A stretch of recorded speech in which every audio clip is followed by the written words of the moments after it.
जय भोलेनाथ। शिव भक्तों, आपका स्वागत है हमारे चैनल भक्ति कथा संग्रह में। आज हम आपके सामने प्रस्तुत करने जा रहे हैं श्री शिव महापुराण से पुष्पदत्त और शंखचूड़ वार्ता। भगवान शंकर ने शंखचूड़ के पास गंधर्वराज चित्ररथ को भेजा। शंखचूड़ का नगर महेंद्र और कुबेर के भवन के पास था। वहां पहुंचकर दूत ने शंखचूड़ से कहा, मेरा नाम पुष्पदत्त है। तुम या तो देवताओं के अधिकार उन्हें लौटा दो या शंकर जी के साथ युद्ध करो। मैं शंकर भगवान का दूत हूँ, जो ठीक समझो वैसा करो। शंखचूड़ ने कहा, यह भूमि वीर भोग्या है। मैं वीर पिता का वीर पुत्र हूँ, इसलिए मैं शंकर जी से युद्ध करूँगा। मैं बिना युद्ध के देवताओं का भाग नहीं लौटाऊंगा। मैं कल ही प्रातःकाल रुद्रलोक की यात्रा करूंगा। यह सुनकर पुष्पदंत शिवजी के पास लौट गया और वहां का सारा वृतांत बताया। यह सुनकर शिवजी क्रोध में भर गए। उन्होंने वीरभद्र आदि गणों और भद्रबली और देवियों को बुलाकर शंखचूड़ का वध करने की आज्ञा प्रदान की।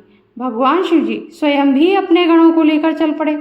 उनके साथ 8 भैरव, 8 वसु, 11 रुद्र, 12 सूर्य, अग्नि, चंद्रमा, विश्वकर्मा, यम, कुबेर, अश्विनी कुमार, नलकूबर, सभी पार्षद तथा भद्रकाली आदि देवियां चली। काली की जीभ 1 योजन तक लपलप पा रही थी। उनके हाथ में खप्पर था। वह आकाश को छूने वाला त्रिशूल तथा 1 योजन लंबी शक्ति लेकर चल रही थी। उनके साथ 3 करोड़ योगिनियां थी तथा 3 करोड़ डाकिनी चल रही थी।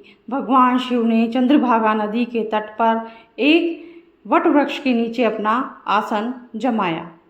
अगला है शंखचूड़ की युद्ध यात्रा। शिवजी के दूत पुष्पदत्त के चले जाने पर शंखचूड़ ने अपनी पत्नी तुलसी के पास जाकर कहा, मैं कल प्रातःकाल शिवजी से युद्ध करने जाऊंगा। रात में उसने अपनी पत्नी से अनेक बातें की। दोनों क्रीड़ा करते हुए सुख के सागर में गोते खाने लगे। प्रातःकाल उठकर शंखचूड़ ने राज्य का भार अपने पुत्र को सौंप दिया और पत्नी तुलसी की देखभाल का जिम्मा भी पुत्र को देकर रोती हुई पत्नी को समझा बुझाकर सेनापति को बुलाया। सेनापति ने सेना को तैयार किया। थोड़े समय में ही उसके दुर्मद वीर तैयार हो गए। उसके साथ 3 लाख अश्वाहिणी सेना थी। उसने भी पुष्पभद्रा नदी के तट पर वटवृक्ष के नीचे डेरा डाला। वहां से उसने शिवजी की सेना का अवलोकन किया। शंखचूड़ ने शिवजी के पास अपना दूत भेजकर सूचित किया कि मैं युद्ध के लिए आ गया हूँ। शिवजी ने दूत से कहा, तुम जाकर अपने स्वामी से कहो कि देवताओं से वैर त्याग कर उनसे संधि करने में ही भलाई है। प्राणियों का विरोध बहुत बुरा होता है। तुम ऋषि कश्यप की संतान हो। इस पर दूत बोला, हे नाथ, आपने जो कुछ कहा वह सत्य है, परंतु सारा दोष असुरों का ही नहीं है। आप देवताओं के पक्षपाती हैं। आपको ऐसा नहीं करना चाहिए, क्योंकि आप देवताओं और असुरों सबके भगवान हैं। उसकी बात सुनकर शंकर जी बोले, हम तो भक्तों के अधीन हैं। देव कार्य में युद्ध करने में मुझे कुछ भी शर्म नहीं है।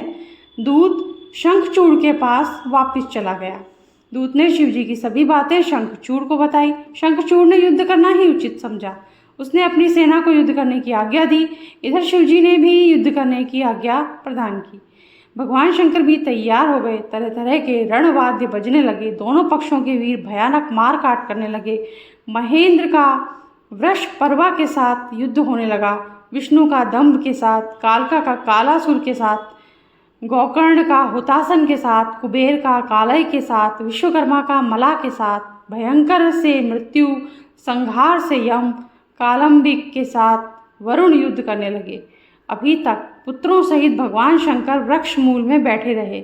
सारी पृथ्वी कटे हुए वीरों और वाहनों से पट गई। इसी के साथ आज का ये वीडियो हम समाप्त करते हैं। अगर आपको अच्छा लगा हो तो शिव शंभू का नाम लीजिए, लाइक कर दीजिए, सब्सक्राइब कर दीजिए, शेयर कीजिए और बेल आइकन जरूर प्रेस कर दीजिएगा, ताकि हमारे आगे आने वाले वीडियोस के नोटिफिकेशन आपको मिल जाएंगे। Thank you. जय शिव शंभू।